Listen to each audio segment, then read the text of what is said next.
It is a given fact that understanding how schools work and how we can relate to teachers are necessary components in supervision.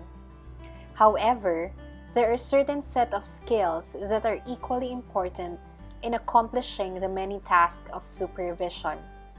This part of the book focuses on the technical supervisory skills needed in working with teachers. These skills include assessing and planning, observing, and evaluation. This video will focus on the second skill set, which deals with observation. Before we begin, let's first define observation. Most dictionaries would define the word as the act or process of observing to gain information. When we observe, we often begin by describing, formulating observations by giving out descriptions through the use of our senses. But observation does not end here. It is in fact a two-part process that also involves interpreting these descriptions. Let's take a look at this example. Imagine being able to observe this situation in a classroom. You can immediately and definitely say or describe that the student is sleeping with just one look. But your mind simultaneously processes this visual image, integrates it with previously stored images in your head, and assigns a value or meaning to this image. If you're the teacher in the classroom, you can interpret the situation as a student getting bored in class or getting tired of the lessons. Therefore, a judgment is derived from an image or description of the events. And more often than not, this is where the problem lies. As supervisors, we must be aware of separating description from interpretation, because when we lose the description and retain only the interpretation, miscommunication and other difficulties may be encountered, thus preventing improvement, which is the very goal of observation. The question now is, how do we observe? The chapter mentioned two ways of observing. The first one is formative observation, and the second, using summative evaluations.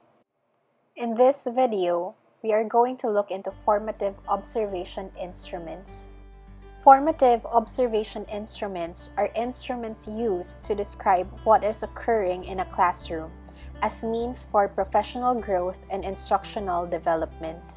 Formative observation should be consistent with what the teacher and the supervisor agreed to focus on and discuss, like what is most worthy of learning by that teacher in the classroom, whether the interest is derived from a desire to know more about himself or herself as a teacher, or attempting a particular instructional model, or even experimenting with a new practice or strategy, or struggling with a problem or weakness. Let us now move on to the different ways of describing. Quantitative ways of observation measure classroom events, behaviors, and objects. Definitions and categories must be precise. Eventually, the observations can be used for statistical operations. An example of this is the categorical frequency instrument. It is a form that defines certain events or behaviors that can be checked off at frequency intervals and then counted.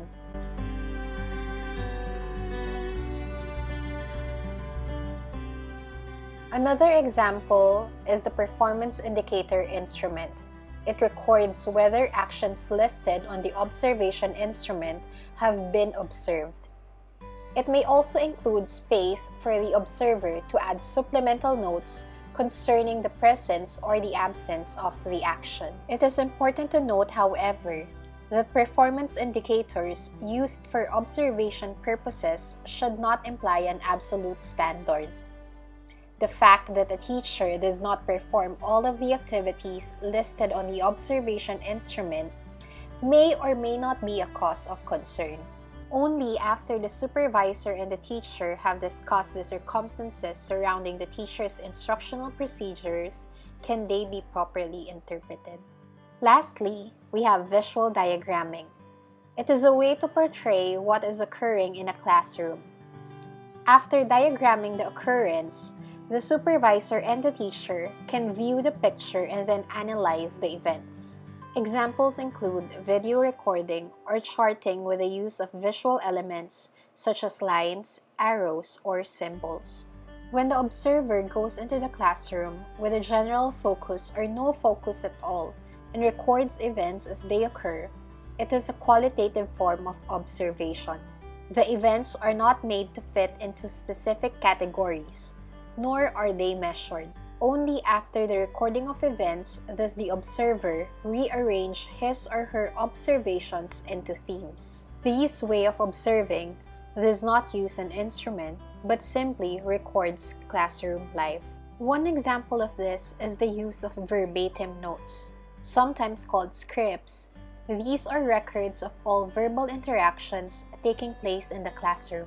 It allows the observer and the teacher to identify patterns of interpersonal behavior during a lesson and provides specific examples of teacher-student or student-teacher interactions. However, it can be a demanding process as it requires the observer to spend every moment taking notes with no time for attention to anything else going on during the lesson. On the other hand, selected verbatim only records those interactions that relate to a particular focus agreed to by the observer and teacher prior to the observation. For example, the supervisor just wants to look at how the teacher responds to incorrect answers. Another example of a qualitative instrument is the detached open-ended narrative. It occurs when the supervisor steps into a classroom and records every person, event, or thing that attracts his or her attention. It is impossible to record all that could possibly be seen and heard in a classroom.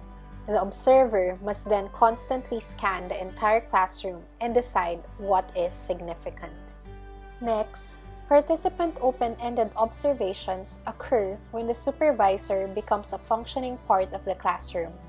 He or she assists in the instruction, helps students with questions, uses classroom materials, and talks with the teacher and students. Being involved in the classroom gives the supervisor an inside-out view of the class, different from that of the detached observer, who tries to be invisible and keeps away from students and teachers. When an observer seeks information about specific questions or has general topics to use in recording events, then he or she is using a focused questionnaire observation. The observer enters the classroom with questions in hand and looks for the answers. It is the task of the observer to respond to these questions with descriptions of the evidence. Supervisors often observe lessons to collect data on unique instructional concerns or improvement efforts. If no observation system exists that is capable of gathering the desired data, the supervisor can decide a tailored observation system that can be quantitative, qualitative, or a combination of both. It is important to remember that in selecting the observation instrument, the purpose of the observation should determine the type, method, and role of observation. As future supervisors, we should be cautious with using observations. It is important that we remember that our observations may be affected by our personal experiences and values, our presence in the classroom during the observation instrument we are using, our skills at recording data, and others. Keep in mind that the interpretation of what the observation data means is a construction, and in most cases, it is best that we co-construct this with the teacher.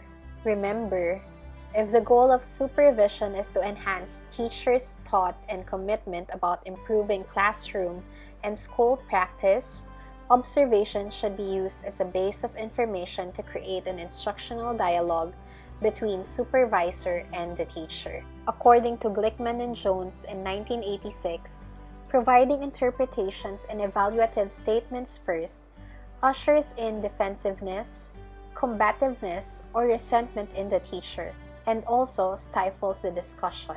Therefore, Using description first when talking to a teacher about his or her classroom creates this instructional dialogue.